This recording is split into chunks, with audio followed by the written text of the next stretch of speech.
cette présentation s'intitule Artisanat logiciel, un regard zététique.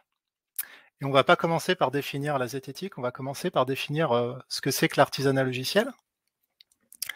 Donc en fait, l'artisanat logiciel, ça a commencé par quelques personnes, un petit groupe d'individus qui, dans les années 2000 et puis après jusqu'en 2010, en fait, se sont réunis pour écrire des livres sur le sujet qui synthétisaient un certain nombre de pratiques, donc ils sont faits des manifestes en 4 points qui ont été diffusés, adoptés par de plus en plus de monde jusqu'à former une communauté. Et en fait, ils ont introduit énormément de nouveaux termes qu'on utilise maintenant, donc l'extreme programming, clean code, le TDD, BDD, DDD, whatever DD, red green refactor, etc. Et en fait, tout ce nouveau vocabulaire et les pratiques qui sont associées, maintenant, c'est regroupé dans le concept d'artisanat logiciel. Donc c'est vraiment un ensemble de pratiques.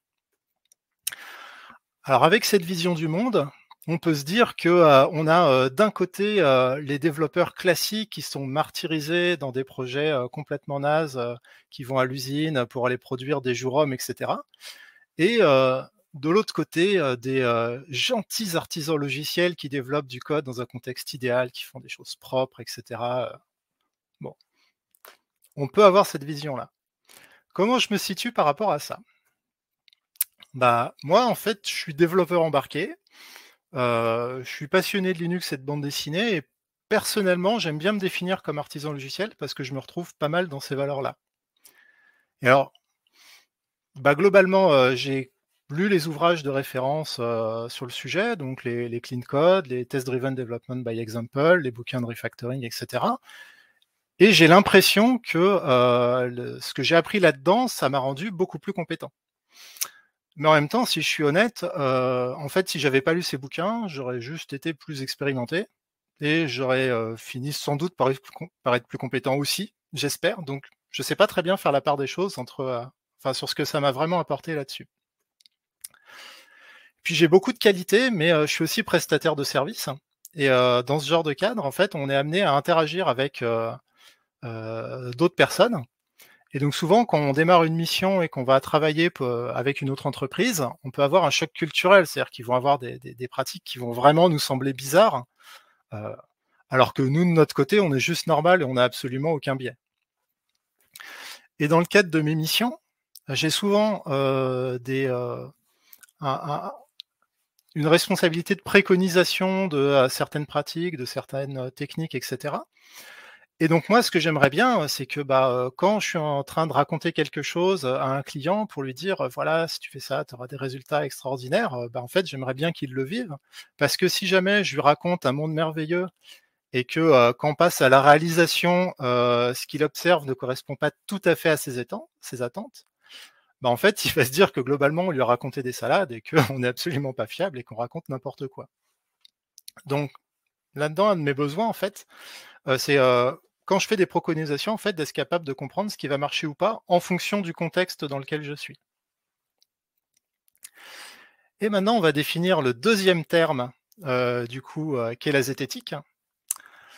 Donc la zététique, il y a plusieurs définitions en fait. Ça peut être vu comme l'art du doute, ça peut être vu comme l'hygiène préventive du jugement, l'art de faire la différence entre ce qui relève de la science et ce qui relève de la croyance, et le scepticisme scientifique.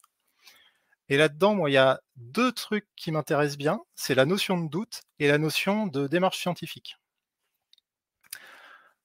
Globalement, l'idée de cette démarche, c'est que si on a plusieurs croyances qui sont ici ABC, en fait, être capable d'identifier, pour lesquelles, en fait, on a des raisons solides comme la A de penser ce qu'on pense, pour lesquelles, globalement, on a des croyances qui sont pas forcément, très stables, donc potentiellement, on peut avoir tort, ce genre de choses. Et puis si ça se trouve, il y a des choses dont je suis convaincu, mais qui reposent sur absolument rien de concret et qui reposent sur du vide, comme la croyance C. Et alors en zététique, si on va sur internet, on peut retrouver énormément de vidéos de gens qui vont aller analyser des croyances comme les gens qui croient aux ovnis ou à des théories de la Terre plate, la Terre creuse, ce genre de trucs. Et ce serait très facile de se dire, on va devenir Captain Zététique, le super gars bien relou qui va aller regarder dans le cerveau des autres pour leur dire s'ils ont raison ou tort. Personnellement, c'est pas une démarche que je trouve très productive. Donc moi, ce qui m'intéresse, c'est d'aller regarder, à l'intérieur de ma propre tête, en fait, pour les différentes croyances que j'ai, est-ce que j'ai des bonnes raisons de penser ce que je pense? Donc là, on a plusieurs types de croyances. Il y a A, B, ça se trouve, je les pense, mais je sais pas vraiment, le justifier. Si ça se trouve, pour la raison C, là, j'ai vraiment complètement raison, mais j'ai pas le bon raisonnement qui m'y amène. Donc en fait, j'ai pas la bonne raison d'avoir raison. Et puis si ça se trouve, comme, la croyance D, il y a peut-être des choses où j'ai tous les faits. Je devrais être capable de mener la conclusion, et d'arriver à D, mais je l'ai pas encore fait. Voilà, donc moi, c'est cette démarche-là qui m'intéresse, dans la démarche zététique. Et du coup, moi, je vais plutôt parler de méthode scientifique, mais globalement, si je mettais méthode scientifique, dans le titre, tout le monde se serait imaginé globalement une présentation très pénible et cetera. Donc avec zététique, on met juste un mot-clé à la mode et on ramène plus de monde. Mais en fait, dans la méthode scientifique, ce qui est intéressant, c'est qu'on est basé sur des faits. Donc, on va aller, observer des choses et en tirer des conclusions. C'est basé sur la notion de réfutabilité. Donc ça, c'est pas totalement évident, mais globalement, si on commence notre raisonnement par, parce que la licorne rose invisible existe, on peut en conclure qu'écrire des fonctions plus courtes sont plus efficaces. Comme on ne peut pas, globalement, prouver ou que la licorne rose invisible existe ou pas, on peut pas réfuter ça, c'est quelque chose de voilà, de purement, croyance. En fait, tout ce qu'on en tire derrière, c'est peut-être vrai, mais c'est pas basé sur des postulats de base, corrects. Donc dans la science, on se base uniquement sur des faits qu'on peut réfuter, on peut les critiquer, on peut essayer de dire qu'ils sont faux et cetera. Et l'autre aspect qui est extrêmement intéressant, c'est la revue par les pairs. Donc dans les publications scientifiques, on n'a pas le point de vue d'une personne, on a le point de vue, d'une personne et en général d'une équipe, qui pour aller être publié dans les revues de référence, a dû être revu par des gens compétents pour évaluer ce qui a été écrit. Donc en fait, s'ils écrivent n'importe quoi, ça devrait pas passer et ça devrait pas être repris si c'est publié. Et donc ça, on a eu quelques histoires avec, l'épidémie de Covid et des papiers qui ont été réfutés parce que, ils avaient pas la bonne démarche, et ils avaient pas des raisons solides de publier ce qu'ils ont publié. Donc la structure d'une publication scientifique très rapidement, en fait, ça commence par une introduction qui va nous resituer dans le contexte, du domaine. Ça va nous expliquer quelle est la démarche, l'angle de ce qu'ils vont étudier, ça va nous décrire la méthode de ce qu'ils vont faire. Ils vont avoir des résultats et puis dès qu'ils ont des résultats, ils vont commencer à discuter les résultats pour aller, porter un regard critique dessus, pour dire quelles sont les limites potentiellement des résultats et qu'est-ce qui fait qu'ils pourraient être biaisés. On a une conclusion qui, en général, reprend les résultats, mais de manière très prudente, parce qu'ils n'affirment pas des choses, pour le sensationnalisme, il faut que ce soit, solide, et qui en général ouvre, sur, des, travaux futurs. Et tout ça, c'est appuyé par une bibliographie. Donc dès qu'ils utilisent des connaissances qui viennent, du domaine, ils vont aller citer d'où est-ce que ça vient et donc ça nous permet de savoir, qu'est-ce qu'ils utilisent comme référence pour tirer leurs conclusions. Et donc la démarche que j'ai fait pour, cette présentation, c'est qu'en fait, je suis allé sur, principalement un site qui s'appelle ResearchGate et j'ai tapé des mots-clés pour essayer de trouver des choses sur les sujets qui m'intéressaient. Donc déjà, on a une petite difficulté, c'est que dans le domaine de l'artisanat logiciel, on utilise un vocabulaire, qui est très spécifique et qui est pas forcément celui utilisé par les chercheurs. En particulier parce que, la recherche sur la qualité en développement logiciel est antérieure, à l'artisanat logiciel. Donc ils ont déjà un vocabulaire qui a été utilisé pour nommer les choses et potentiellement, il y a des gens qui font de la recherche même maintenant sur, la qualité logicielle sans utiliser les termes de l'artisanat logiciel. Donc là-dessus, une fois qu'on a trouvé quelque chose, avec les abstracts, qui sont du coup un paragraphe qui décrit les articles, on va voir, qu'est-ce qui nous paraît intéressant ou non. Et ensuite, on va lire les articles. Et grâce à la bibliographie, en fait, on va pouvoir tirer de fil en aiguille. Tel article, il cite telle chose qui me semble intéressante, et du coup, on va aller retrouver les papiers de référence du domaine à partir de là. Et donc, c'est en général plutôt via la bibliographie qu'on trouve des choses intéressantes. Donc ça, c'était pour poser un petit peu la démarche. Maintenant, on va l'appliquer sur 2 sujets, on va voir ce que ça donne. Donc on va commencer comme MVP sur un cas trivial de clean code, qui est du coup la taille des fonctions et leur efficacité, d'où le sondage qu'on a eu au début. Et puis ensuite, un exemple plus complexe qui est le test-driven development. Donc pour la taille des fonctions, Robert C. Martin, dans son livre Clean Code, il écrit la chose suivante. C'est que la première règle, c'est que les fonctions devraient être petites. La deuxième règle, c'est que les fonctions, elles devraient être encore plus petites que ça. Alors, si on suit ce raisonnement-là, on se dit on devrait avoir des fonctions qui font 0 ligne, et du coup qui ne contiendraient pas de bug. Bon, c'est pas exactement ce dont il parle. Et il y a un peu plus tard, en fait, il décrit ce qu'il a dans la tête à ce moment-là. Donc, il décrit en fait un projet qu'il a fait avec Martin Fowler, et il disait que chaque fonction de ce programme faisait 2, 3, 4 lignes de long.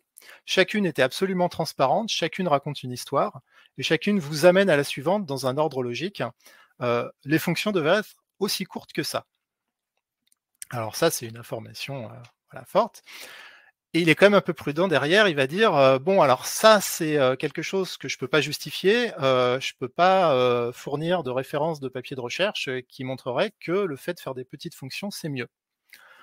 Mais du coup, bah, on va rendre service à Robert C. Martin, parce que ça paraît quand même quelque chose de consensuel, on l'a vu, hein, 90% d'entre vous pensent que c'est quelque chose de plus efficace. Donc ça devrait être évident qu'on trouve facilement des recherches qui vont dans ce sens-là.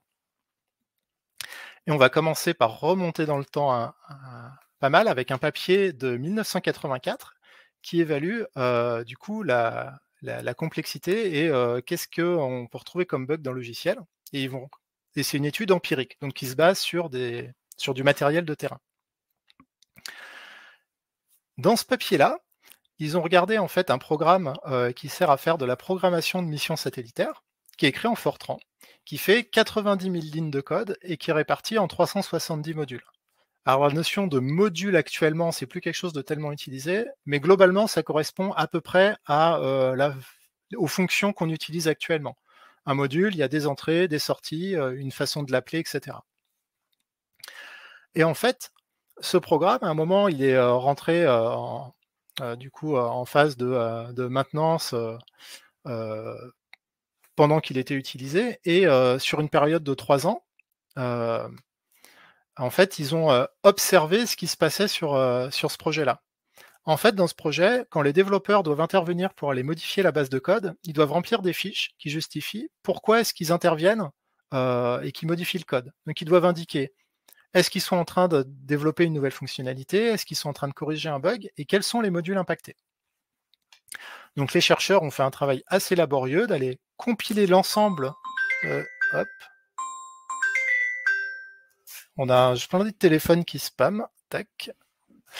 Voilà. Donc ils ont compilé l'ensemble du travail de recherche et ils ont regardé en fait parmi tous les bugs qui avaient été remontés, sur quels modules ils étaient impactés, quelle était la taille de ces modules. Et ils arrivent au résultat suivant. Donc là, sur ce graphe, on a les modules qui sont classés par taille sur l'axe horizontal et on a le taux d'erreur pour 1000 lignes sur l'axe vertical. Et donc on observe que globalement, plus les modules sont gros, plus le taux d'erreur pour 1000 lignes est faible. Sachant que la définition d'un petit module, en 1984, c'est 50 lignes de code, ce qui ne correspondrait pas tout à fait actuellement à la vision d'une petite fonction dans notre logiciel. Donc, ça paraît assez surprenant. Et en fait, même à l'époque, les gens qui ont mené cette étude, en fait, sont surpris du résultat. Parce qu'ils ne s'attendaient pas à ce que, du coup, on puisse observer que plus les modules étaient gros, moins ils comportaient d'erreurs. En fait, ils s'attendaient à voir le contraire. Et la conclusion qu'ils en tirent, c'est qu'en fait, pour l'instant, on n'est pas encore prêt à faire des limites artificielles sur la taille des modules et leur complexité. Donc, une taille maximale, en fait, en particulier. Donc, on peut se dire, bon, ok, mais ça, c'est en 1984. Clairement, les gens, ils n'avaient pas clean code à l'époque. Maintenant, si on écrit du code de manière plus moderne, en appliquant les principes de clean code, on devrait retrouver le résultat que quand même écrire des plus petites fonctions, c'est quelque chose de meilleur. Et du coup, c'est tellement facile qu'on va réussir à le prouver. Donc on a un autre papier qui est plus récent, donc celui-là il date de 2016, et c'est pas un papier qui a été revu par les pairs, celui-là c'est un mémoire de master, mais en fait, il est lié à un autre papier qui a été publié en 2015 et qui lui, en fait, a été revu par les pairs et dont les résultats seront présentés ensuite. Je commence juste par celui-là parce qu'en fait, comme il fait une centaine de pages, comme c'est un mémoire de master, en fait, il y a plus de détails sur ce qui a été fait et en particulier, là, il y a les résultats par développeur au lieu d'avoir juste une synthèse générale. Et donc, ce qu'il cherchait à évaluer dans ce papier, c'est les effets de clean code sur la compréhension du code. Et alors, la démarche, ça a été la suivante. Donc là encore, c'est de la recherche empirique, dans le sens où ça passe par la pratique. Par contre, c'est pas une base de code industrielle comme la publication précédente. C'est une base de code Java qui a été écrite de manière assez monolithique, avec des pratiques d'ingénierie, bon voilà, qu'on a pu retrouver tous sur des projets un peu vieux potentiellement. Et l'idée, c'est que on va couper les groupes de développeurs en deux parties. Donc il y a les gens qui seront dans le groupe qu'on va appeler ici pas de bol. On va leur filer directement cette base de code legacy. Et on a un autre groupe qu'ici on va désigner comme étant les winners parce qu'ils vont avoir une version de la base de code qui a été modifiée pour aller refactorer le code, extraire des fonctions plus petites, etc. Ils ont essayé d'appliquer les principes de clean code. Et donc, comme la publication fournit le code source, en fait, j'ai été le regarder et je ne vais pas ici mettre des extraits de code, mais voilà une représentation de ce qu'on peut voir. Donc d'un côté, on a un gros troll bien monolithique en une seule partie, et de l'autre côté, on a quelque chose qui est plus découpé et qui correspondrait plutôt à ce qu'on pourrait obtenir suite à un kata de refactoring actuellement, quoi. Et ils ont cherché à évaluer le temps que mettaient les développeurs sur 3 activités. Donc dans un cas, ils vont rajouter une nouvelle fonctionnalité.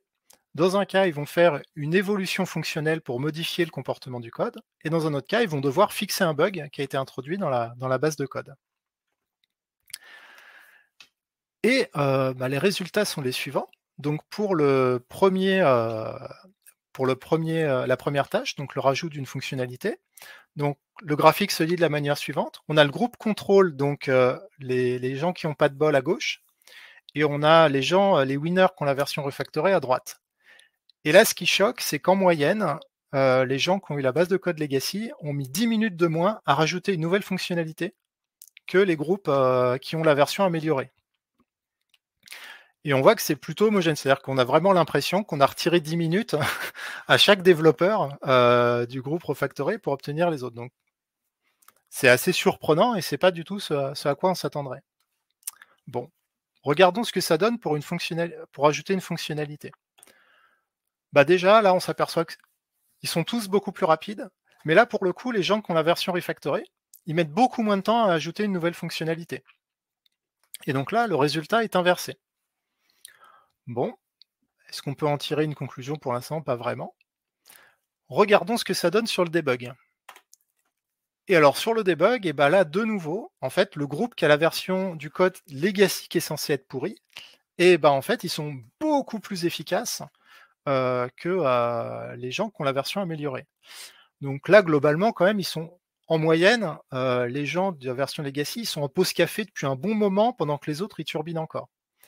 Et l'autre élément qui est intéressant, en fait, c'est la disparité au sein des groupes. C'est-à-dire que des deux côtés, on a des gens, peu importe la version du code, en fait, en 6 minutes, ils trouvent le problème. Par contre, on s'aperçoit que pour ceux qui ont plus de mal, dans la version code legacy, ils mettent une demi-heure maximum à trouver, alors qu'il y en a d'autres qui vont passer 1 heure dans la version du code améliorée pour trouver le problème. Donc clairement, ils n'ont pas dû passer un très très bon moment, et on ne s'attendait pas vraiment à ce genre de choses. Et d'ailleurs, c'est exactement la conclusion dans ce papier-là, c'est qu'en fait, ils ne s'attendaient pas à ce que le résultat aille dans ce sens-là. Donc, comme il y a des tâches sur lesquelles la version refactorée avec clean code est plus efficace et d'autres tâches sur lesquelles elle est beaucoup moins efficace, en fait, la conclusion prudente qu'ils peuvent en tirer, c'est qu'il ne semble pas y avoir de bénéfice immédiat au fait d'appliquer clean code pour ce qui est de la compréhension du code. Mais que par contre, un truc positif qu'ils ont vu, c'est qu'à partir du moment où on avait refactoré une base de code avec ces principes-là, qu'en fait, les modifications qui suivaient en fait, étaient cohérentes avec le style qui avait été introduit. Donc, Si on se dit que c'est une façon de faire qui est bien pour la maintenance du code, bah, en fait, ça continuera par la suite. Mais on avait peu d'exemples et ça permettait pas vraiment de tirer une conclusion. Donc maintenant, on va prendre le papier 2015, qui est là pour le coup une publication revue par les pairs, et qui s'intitule du coup Pourquoi le refactoring pour la compréhension ne donne pas de bénéfice immédiat. Il spoil un peu le résultat. Donc voilà une synthèse de ce qu'ils ont observé. Donc sur les différentes tâches, donc à gauche, on a les gens avec le code original et à droite, on a le groupe qui a la version refactorée. Donc c'est assez similaire à ce qu'on avait qui était présenté dans le papier précédent. Et on s'aperçoit que c'est une espèce de bascule. Alors, c'est pas fait, enfin, je pense pas que ce soit volontaire, mais c'est vraiment, un coup c'est l'un, un coup c'est l'autre, et puis ça s'alterne. Donc en fait, on retrouve exactement le même phénomène avec une publication plus robuste où la méthode a été un peu mieux vérifiée. Et donc leur conclusion, c'est que en fait, quand on change une base de code, on la refactor dans le but d'améliorer la compréhension, en fait, ça a une influence à la fois bénéfique et à la fois négative sur les résultats. Donc, là encore, en fait, ils affirment pas clairement que c'est mieux de faire d'appliquer les principes de clean code et en particulier d'extraire des petites fonctions. Donc ça, c'est vraiment un résultat qui va à l'opposé de globalement ce qu'on pensait collectivement dans le sondage, et je m'inclus dedans parce que quand j'ai commencé cette recherche, moi j'étais vraiment persuadé qu'on trouverait facilement le fait que faire des petites fonctions, ça, et en particulier appliquer les principes de clean code, que ça améliore en fait le code, et en fait c'est pas aussi évident que ça. Globalement, ce qui semble le titre du papier précédent le disait, en fait, ça semble être un problème d'habitude de développeurs, c'est-à-dire que quand on change le code pour aller vers les principes de clean code, en fait, on dépayse pas mal de gens, et donc, c'est pas aussi simple que on fait clean code et tout va aller mieux dans un monde merveilleux. Bon, maintenant qu'on a vu ça, si on évalue le test-driven development, qu'est-ce que ça va donner, sachant que c'est une pratique et un sujet beaucoup plus complexe. Pour ça, on va aller regarder un article qui est en fait une synthèse de plusieurs papiers d'études empiriques sur le test-driven development et qui essaye de voir quels sont les résultats de l'ensemble de ces études. Donc c'est une synthèse d'une vingtaine de papiers. Et donc ça a été classé de la manière suivante. Donc on voit que sur l'axe vertical, ils ont analysé en fait quelles étaient les catégories sur lesquelles des résultats avaient été obtenus. Donc on a des défauts d'un côté. Donc les défauts, ça va être des bugs, les équipes de testeurs relèvent un problème, une erreur d'analyse statique, etc. Enfin, c'est quelque chose de très large qui concerne le logiciel qui a été produit de manière générale. La qualité externe, qui globalement est là aussi une définition assez large, mais de tous les problèmes qui portent sur le produit tel qu'il a été livré. Donc là, on a les retours des utilisateurs mécontents, les tickets de bugs, etc. Et puis après, complexité, taille, voilà. Et puis les efforts, donc le temps qu'on a un truc dedans, et la productivité, donc le ratio entre ce qu'on a réussi à produire par rapport au temps qui a été passé dedans. Et donc là-dessus, en fait, ils ont classé pour chaque papier, sur chaque thème, quand ils abordaient le sujet. En gris, on a le cas où le papier, il est neutre ou il n'arrive pas à conclure. En noir, on a les effets négatifs, et en blanc, on a les effets positifs. Et donc, ce qu'on voit là-dedans, c'est que on a quand même principalement du gris, majoritairement, et que les sujets qui sont les plus tranchés, c'est sur en fait ce qui est lié à la qualité, donc que ce soit la qualité interne ou la qualité externe, ou sur lesquels ça semble aller dans le sens d'une amélioration, et sur les efforts et la productivité, où là par contre on a quand même plus de résultats négatifs. Mais on a quand même pas mal de gris. Alors dans ces études-là, en fait, il y a des études qui sont des études empiriques dans un contexte académique, donc avec des bases de code qui ont été produites spécialement pour certains types d'exercices et qui ne correspondent pas à des projets industriels, et on a des projets industriels. Donc moi, ce que j'ai fait, c'est que j'ai trié en fait dans ces études-là, lesquelles portaient sur des projets industriels et je les ai surlignés en rouge. Et en fait, ce qui est intéressant, c'est que dans cette compilation des résultats, on s'aperçoit qu'en fait, c'est les projets industriels qui arrivent à trancher. Donc typiquement, sur la qualité, ceux qui arrivent à dire que la pratique du TDD améliore la qualité du code et du produit, et ben, c'est les études industrielles. Et en particulier sur la qualité externe, les études universitaires, voilà, académiques n'arrivent pas à conclure là-dessus. Et c'est également le cas sur les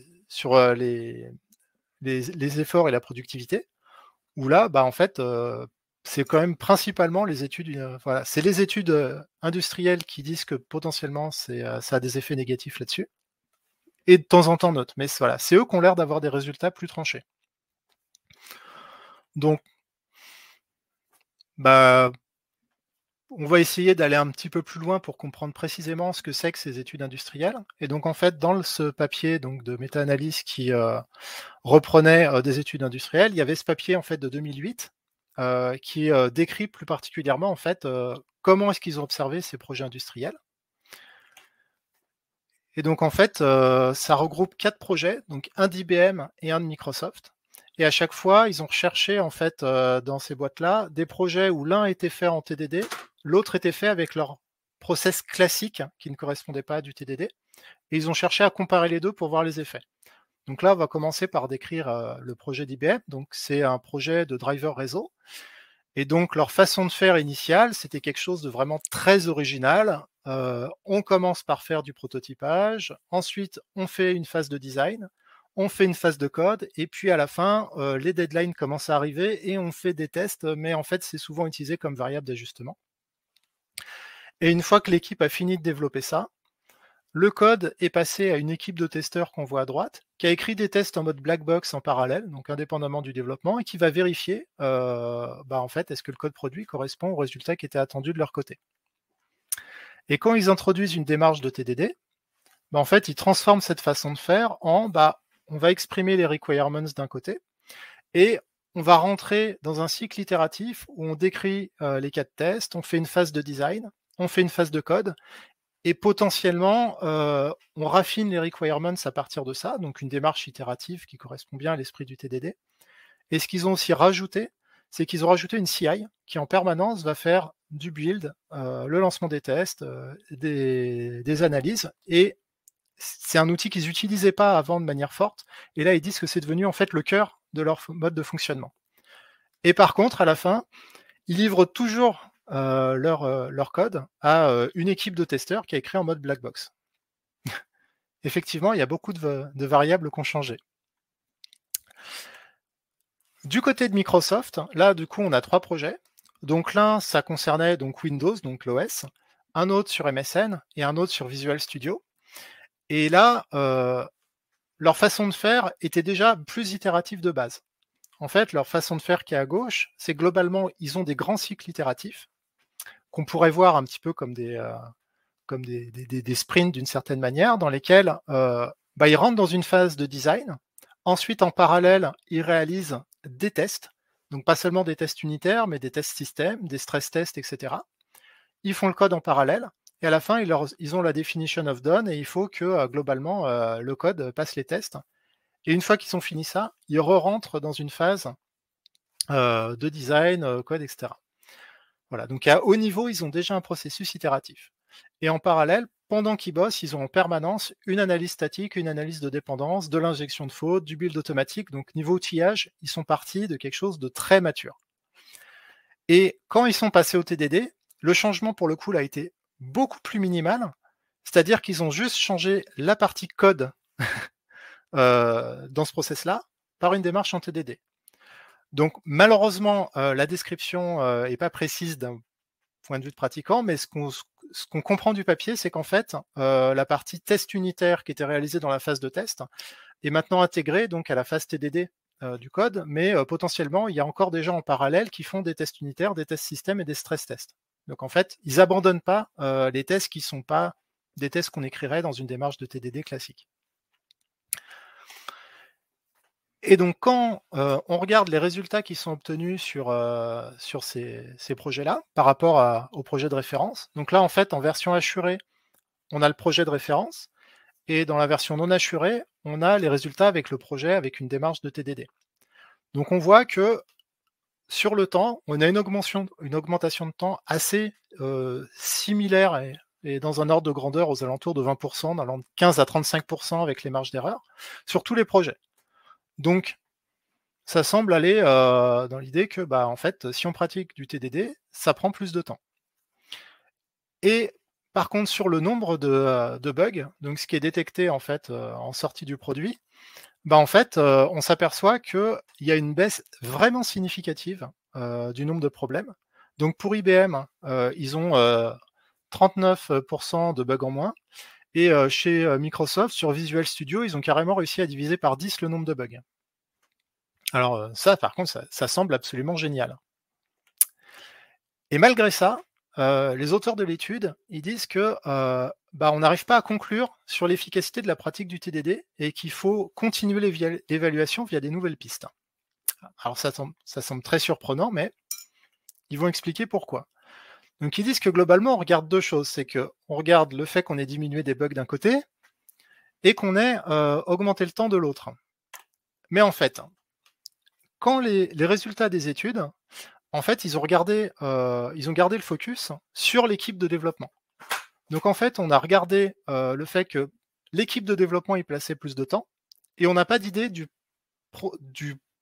process global qui inclut, les équipes de test, qui sont ensuite et les produits. Donc en fait, typiquement, le temps qui a été passé en plus par l'équipe de dev, est-ce que, ça a diminué le temps qui a été passé par les équipes de test derrière?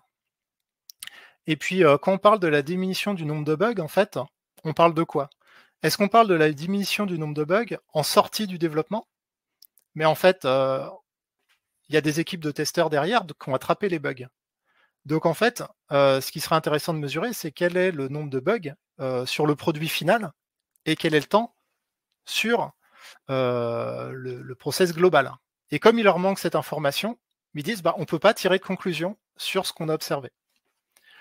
Et quelque chose d'autre en fait qui leur pose problème, c'est le fait que,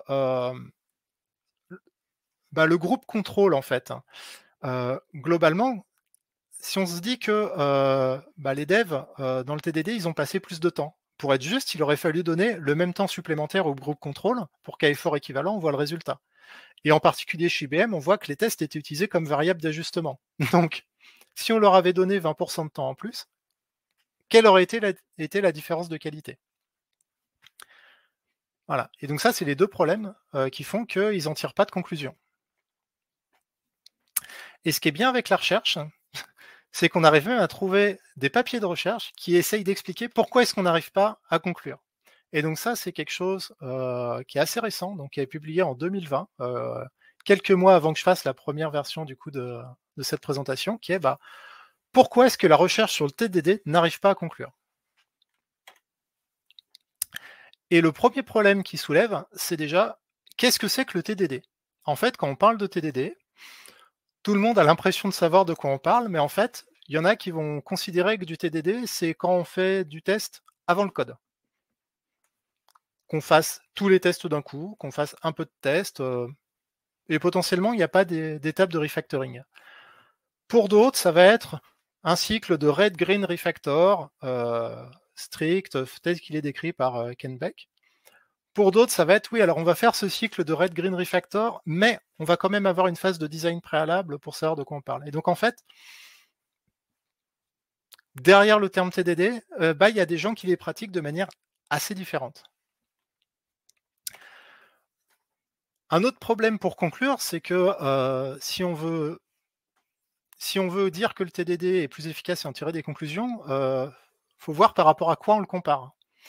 Donc en général, on a tendance à, le comparer à, des cycles en V, donc des modèles waterfall, voire des trucs en fait, qui n'existent pas dans la nature parce qu'en fait les modèles pure waterfall, souvent ils ont des éléments de pragmatisme qui font qu'ils ont quand même des démarches itératives, à un certain niveau et cetera. Enfin, ils sont pas restés complètement isolés et sans évoluer. Donc en fait, il faut savoir décrire précisément la partie contrôle, comment est-ce qu'il travaillait. Et en particulier, les auteurs du coup de ce papier, ils disent que faudrait potentiellement comparer le TDD par rapport à des pratiques plus proches, du type iterative test last. Donc en fait, c'est comme le TDD, sauf qu'on commence par le code et on écrit le test juste après avoir écrit le code. Parce que ce qui est proche, c'est qu'il y a une très grande proximité entre l'écriture du code et l'écriture des tests. Et c'est la seule chose qui change. Ou alors le Your Way qui est en mode, écoutez, faites des tests et puis faites-les potentiellement avant, potentiellement après, mais voilà, faites-les régulièrement pendant que vous codez. Et souvent dans les papiers, en fait, on ne sait pas par rapport à quoi ils comparent.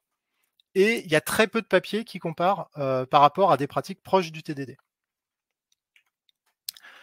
Après, l'autre problème, c'est que pour comparer pour comparer l'efficacité du TDD, il faudrait que ce soit un phénomène qu'on observe dans le monde réel facilement.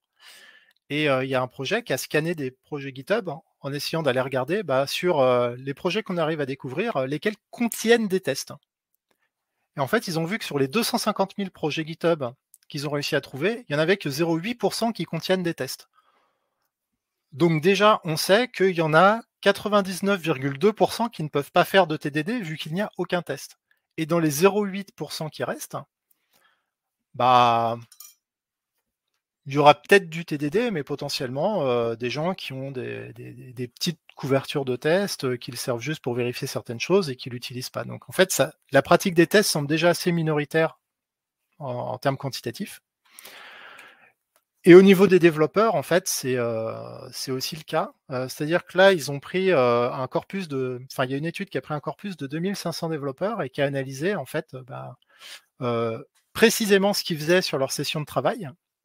Je crois qu'ils ont intégré un mini plugin à leur IDE pour voir quand est-ce qu'ils ouvrent tel fichier, quand est-ce qu'ils exécutent les tests, quand est-ce qu'ils sont en train d'éditer un fichier de test.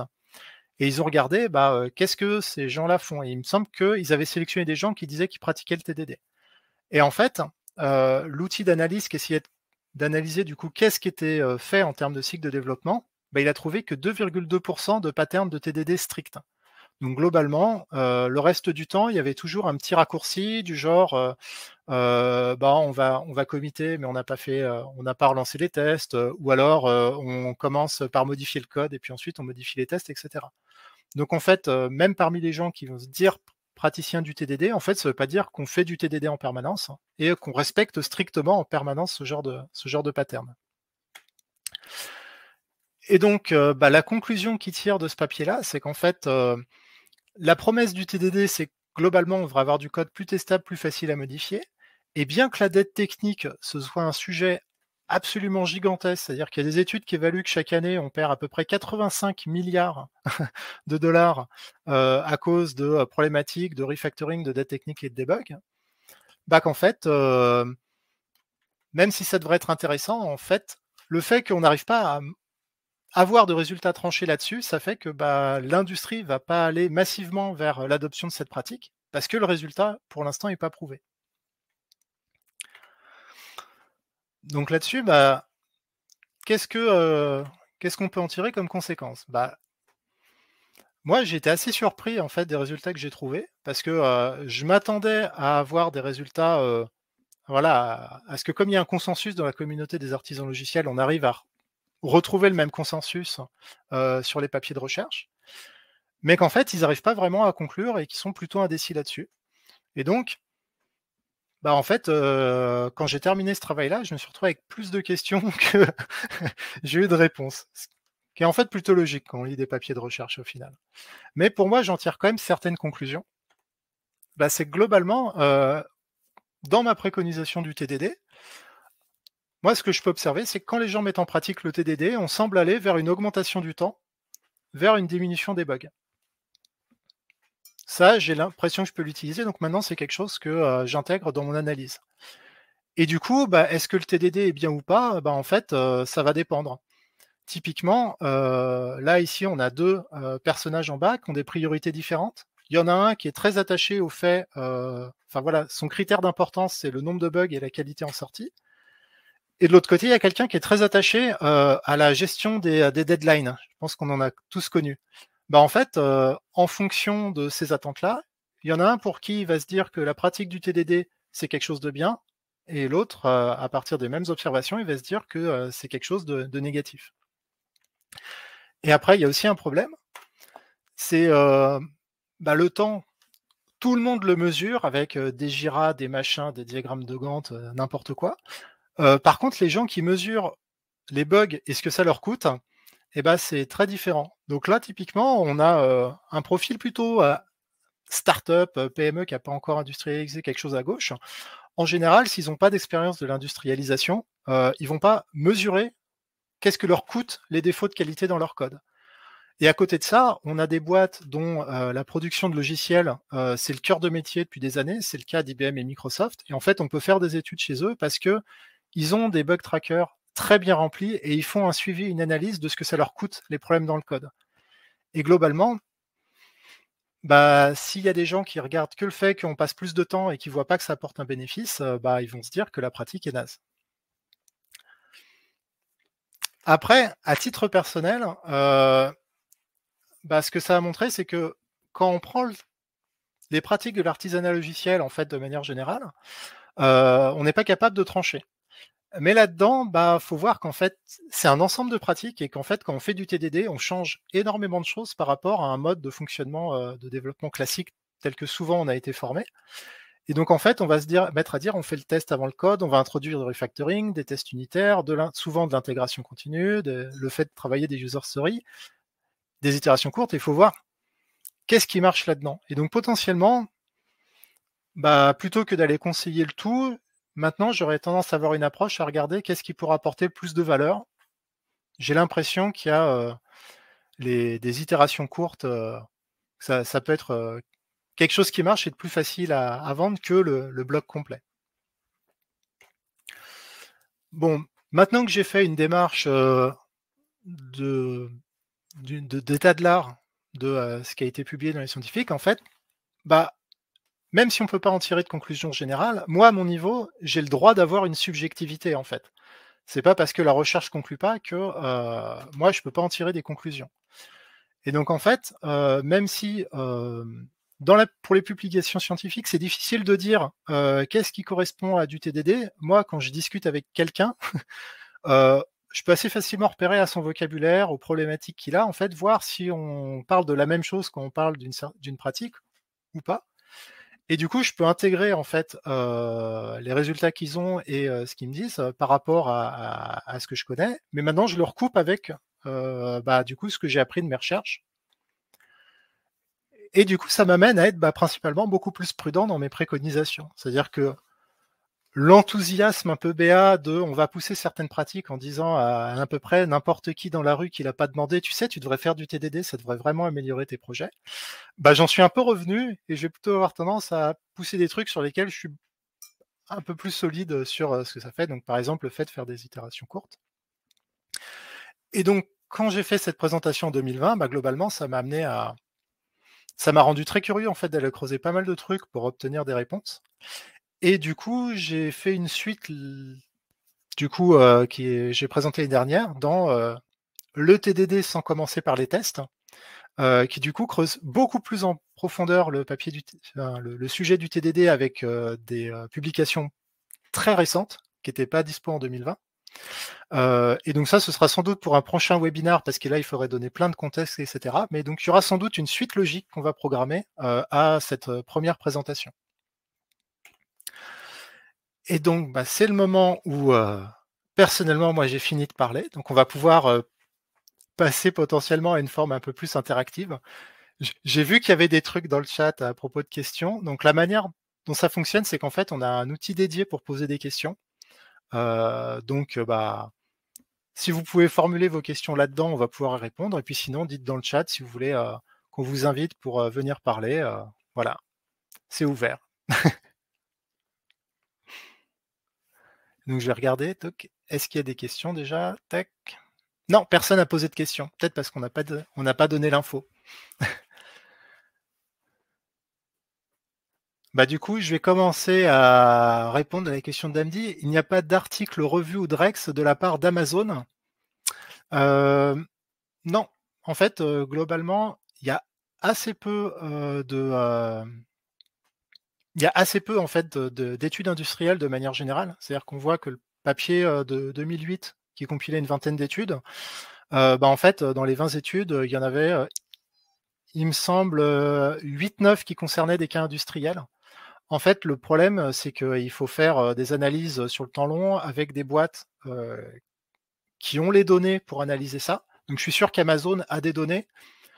Par contre, ça demande quand même une équipe de recherche derrière qui va aller travailler dessus pour, analyser ces résultats-là et cetera.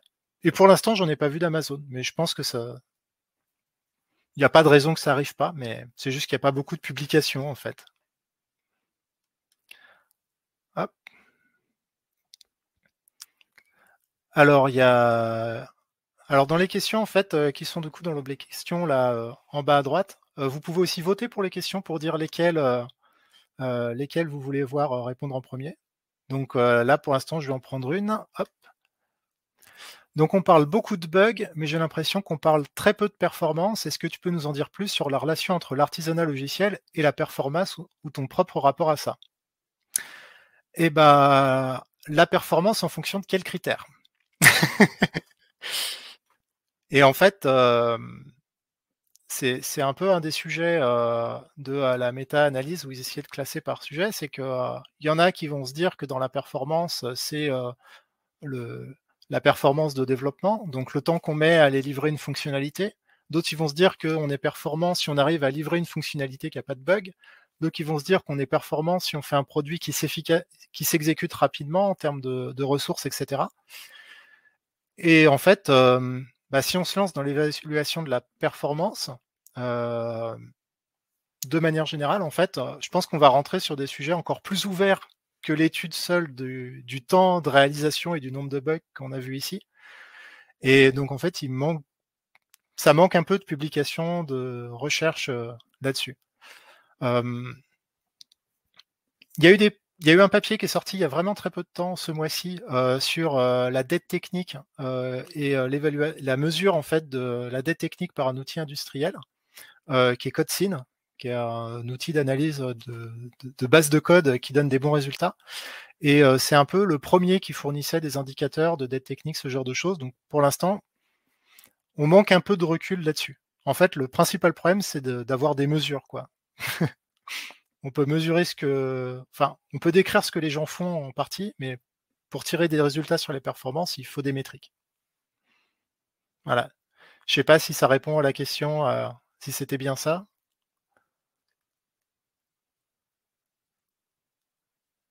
Hop, bah, je sais pas. S'il y a d'autres remarques, n'hésite pas à revenir là-dessus.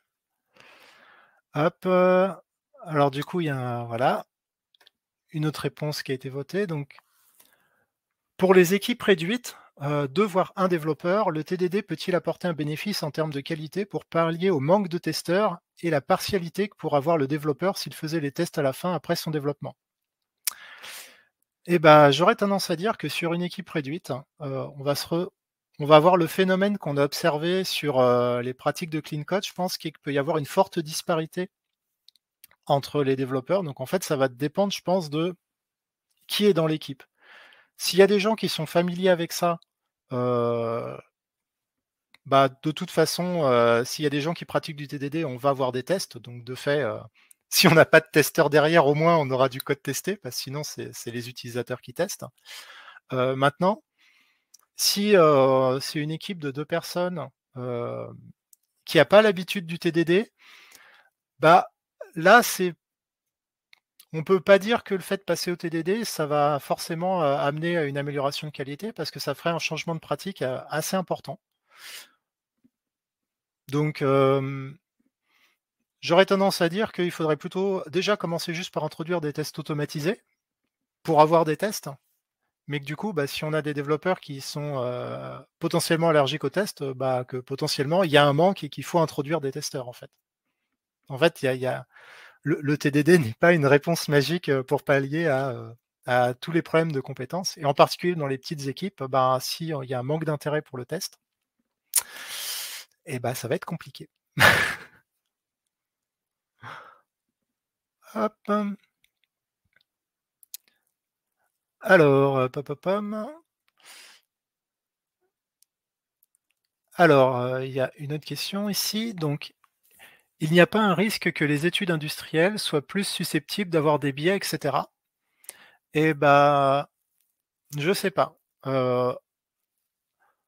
En fait, moi, j'aurais tendance à penser que, les études industrielles sont plus représentatives de l'activité réelle, heu, par rapport aux études académiques. On a souvent des projets beaucoup plus courts où le refactoring est évalué sur, du travail de quelques heures ou quelques jours, par exemple, alors que les projets industriels, ils vont être évalués sur une période longue.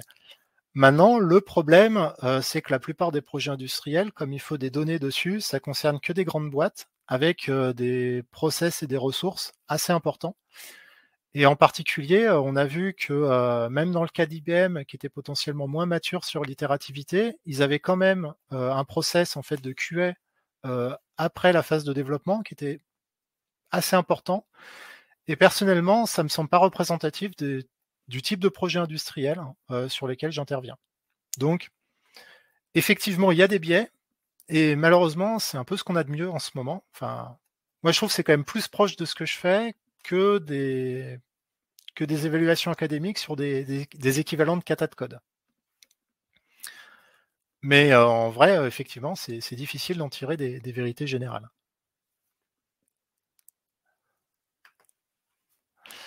Hop. Alors, on va prendre celle-ci. Donc concernant le clean code, tu disais que la disparité dans le temps de debug dépendait aussi de la façon antérieure de travailler des développeurs et de leurs habitudes. Est-ce que le problème, du coup, n'est pas lié à un temps d'adaptation trop court à cette nouvelle façon de travailler? Eh bah, ça dépend pourquoi. Sur la partie clean code, clairement, on était sur des tâches courtes. Donc là, clairement, le changement de pratique et on peut supposer qu'il y a des gens qui ont été très dépaysés.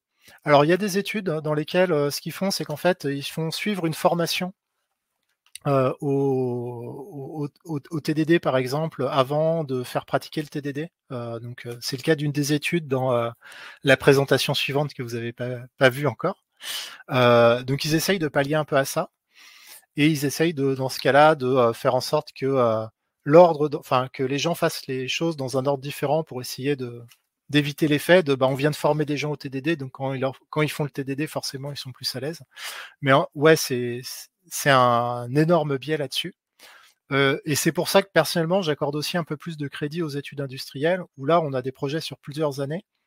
Donc, quand on a une équipe qui change de pratique, ils ont le temps de s'adapter et on voit vraiment quel est le résultat, à la fin. Mais effectivement, bah, l'évaluation de, co en fait, sur la durée, sur quelle phase on est en train d'apprendre, à quel moment on commence à être efficace, j'ai vu aucun papier qui fait ça, parce que c'est assez difficile, en fait, de mesurer au niveau individuel, est-ce que les gens sont performants et qu'est-ce qu'on obtient à ce niveau-là? Pom pom pom.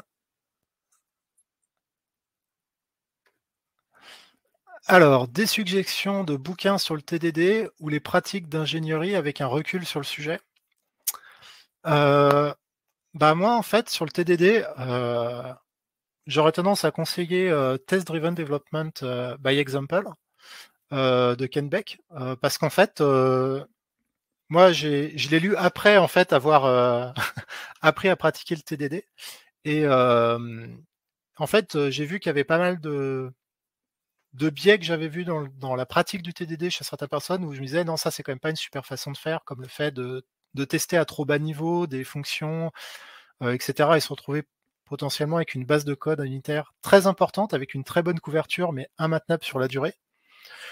Et en fait, je me suis dit que, bah, en fait, ça, c'est des choses qui devaient déjà être dans la pratique de TDD de base et en fait, non, le bouquin de de Ken Beck de base, il prenait déjà en compte ce genre de choses. Il disait de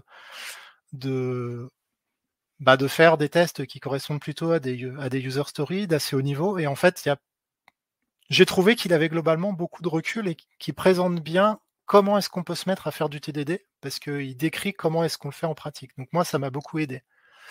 Après, sur d'autres sujets, moi, je suis développeur embarqué et la pratique du TDD, se heurte au problème du matériel. Et pour le coup, il y a un bouquin, alors je suis plus sûr du titre, mais je crois que c'est quelque chose comme Test Driven Development for Embedded Systems, qui parle précisément de la pratique du TDD, avec du matériel et qui en fait, me semble assez utile.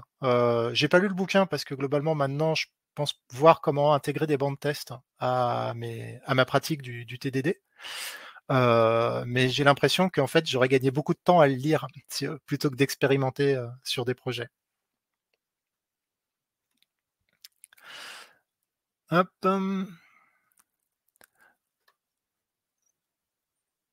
alors, est-ce que le paradigme utilisé, donc la programmation orientée objet, impératif ou fonctionnel, a un impact sur le temps de dev et le nombre de bugs, quelle que soit la méthodologie? Eh ben, j'en ai absolument aucune idée, parce que, c'est pas quelque chose que j'ai retrouvé dans les papiers que j'ai lus. Globalement, les bases de code, heu, qu'on a vues, il y avait du Fortran, du Java et je crois du C++ et du C#, dans ce que j'ai présenté. Donc ça laisse soupçonner, bon, le Fortran, laissons-le à part, mais pour le reste, plutôt de la programmation orientée objet et ça semble plutôt le consensus dans ce qu'on retrouve dans les projets industriels.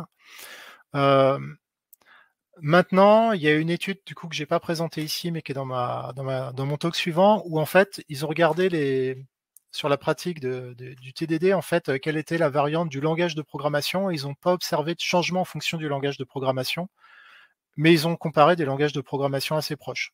Alors, ils ont comparé du Java, du C# et du C++. Donc je ne sais pas si il y a si les paradigmes auraient un effet ou pas. En fait, le problème, c'est il y a assez peu de projets industriels évalués, par exemple, qui sont en fonctionnel ou en impératif pur. Donc je ne saurais pas dire.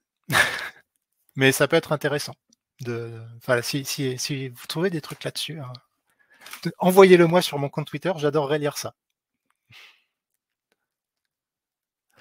Hop, alors, mon expérience de l'agilité me fait penser que l'agilité est plus dans la manière de penser de tous que dans la méthode ou faire des daily. Ouais. Est-ce qu'on a des études qui essayent de mesurer les effets du clean code TDD en fonction de l'ensemble des pratiques de l'entreprise?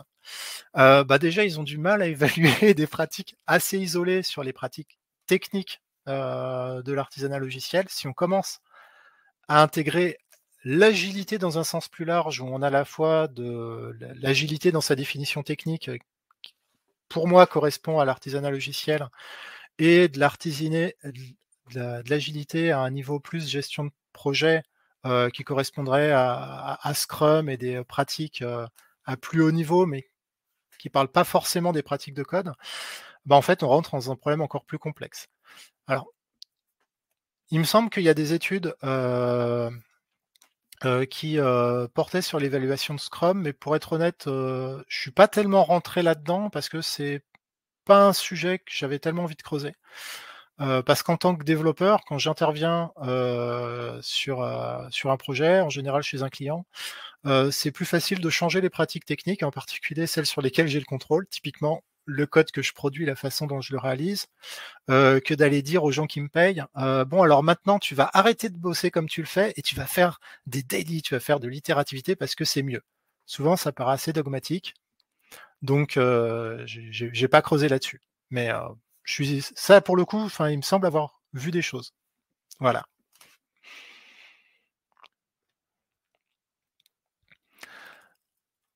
Alors, existe-t-il des outils open source recommandables pour décrire des tests unitaires TDD friendly, notamment pour spécifier, tracer des exigences pour les retravailler efficacement au cours des itérations? Heu, alors spécifiquement open source, je sais pas, mais globalement l'idée enfin, le meilleur outil en fait, c'est le framework de test qu'on utilise. Donc en fait, bah, plus on a un framework de test, complet, qui a des fonctionnalités expressives, plus ça va être facile de faire des tests, qui décrivent des spécifications. Si je prends des exemples, dans l'embarqué, par exemple, dans le bouquin, TDD, in Embedded Systems, Il conseille un framework de test unitaire qui s'appelle Unity, dont le principal avantage, c'est d'être petit au niveau de l'empreinte mémoire et de pouvoir facilement sortir des données sur un lien série. Donc, c'est pas là-dedans qu'on va réussir à exprimer des spécifications organisées, etc. À l'inverse, si on est sur des langages avec des frameworks de test plus évolués comme JUnit, Pytest, etc., là, souvent, on a plusieurs façons différentes d'écrire des tests en utilisant des tests paramétrés par des structures de données, en les regroupant dans des suites de tests, voire en utilisant des frameworks de BDD pour décrire les tests dans un langage naturel. Et moi, j'ai l'impression que le problème, il n'est pas tellement au niveau de l'outil, il est au niveau d'une culture pour écrire des bons tests. On peut avoir le meilleur outil possible. Si on écrit des tests un peu lourdingues, typiquement le genre de truc qu'on écrit quand on découvre la notion de test automatisé, on ne voit pas forcément comment faire des codes des tests qui expriment clairement quel est en fait le déroulé du test de manière claire. Et moi, j'ai l'impression que c'est plus important de travailler la clarté des tests et en fait de regarder sa base de test avec le même sérieux qu'on regarde sa base de code. Moi, ça m'apporte plus de choses que ce que fournit l'outil. Globalement, même si l'outil est un peu limité, en général, j'arrive à me débrouiller pour aller exprimer ce que je veux. À l'inverse, j'ai déjà écrit des tests qui étaient honnêtement pas très maintenables avec des très bons frameworks de test. Voilà.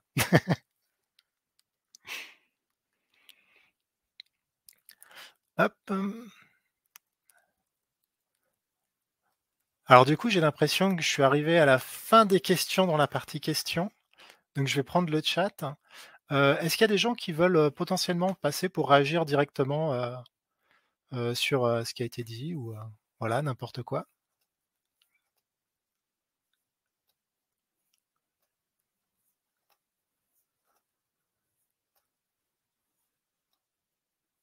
Bon, j'ai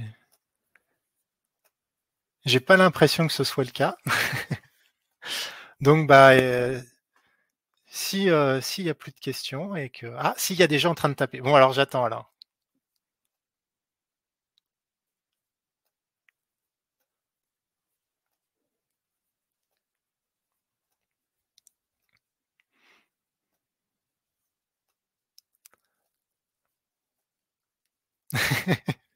Merci Cléo. OK. Bah, OK, bah, merci beaucoup Julien. Bah, du coup, s'il y a pas d'autres questions, bah, je pense qu'on va pouvoir en rester là. Donc bah, je vous remercie tous, d'être venus et je suis content de pas avoir fait cette présentation tout seul. Il y avait des questions super intéressantes et bah, globalement, ça, c'était le premier webinar du coup, sur ce sujet, et on n'a pas encore programmé de date, mais il y a une suite. Donc bah, si ça vous a plu, il y aura on va essayer de programmer, je pense dans les mois qui viennent, la présentation spécifique sur le TDD qui va apporter, je pense, beaucoup plus de questions et d'interactions. Et puis, bah, si vous voulez interagir avec moi, vous pouvez m'écrire sur ma boîte mail ou me contacter par Twitter. Et puis, bah, je me ferai un plaisir de répondre que ça dépend. Voilà. Bah, bonne soirée à tous et puis bah, à bientôt, j'espère. Ah oui, alors Olivier, du coup, ouais, il y aura un replay parce que normalement, cette présentation a été enregistrée. On devrait être suffisamment bon pour réussir à la publier quelque part. Voilà, et du coup, je pense qu'on va communiquer sans doute via le compte Twitter de Sogilis, LinkedIn, enfin, les trucs classiques sur lesquels on a communiqué jusqu'à présent. Allez, bonne soirée tout le monde, au revoir.